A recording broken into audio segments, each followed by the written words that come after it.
Abidjan devient peu à peu la plaque tournante de la mode africaine. La capitale ivoirienne abrite chaque week-end ou presque des défilés de mode, des soirées de gala ou même des tables rondes dédiées au secteur de la mode. La perle des lagunes pourrait devenir la capitale de la mode africaine. Une vision qui repose assurément sur la gestion de l'activité du créateur de mode, qui passe par la formation des artisans. C'est tout l'enjeu de cette rencontre, ici dans cet auditorium à Abidjan.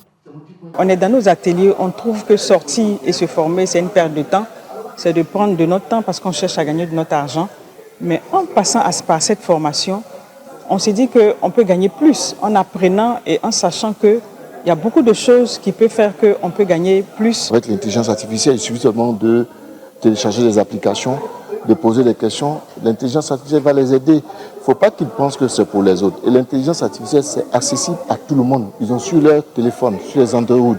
Donc, il faut pouvoir utiliser ces outils-là. Il faut aussi pouvoir utiliser ces outils pour se projeter dans l'avenir. L'industrie de la mode est une réalité en Côte d'Ivoire et compte beaucoup pour le gouvernement. La tutelle compte ainsi renforcer ses initiatives en faveur de ce secteur afin de permettre à ses acteurs de s'épanouir. La Côte d'Ivoire bénéficie aujourd'hui de ce qu'on appelle du financement C2D. Voilà. Et ce financement est de 11 milliards, qui prend en compte 3 secteurs. Le secteur de la musique, le secteur du cinéma et de l'audiovisuel et le secteur de la mode et du design.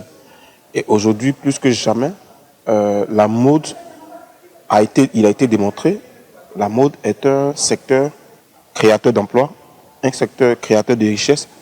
Une chose est sûre, la redynamisation du secteur passera aussi par la baisse des coûts de production, la valorisation de toute la chaîne de la mode et du design et la création de plateformes de rencontres et de ventes en ligne.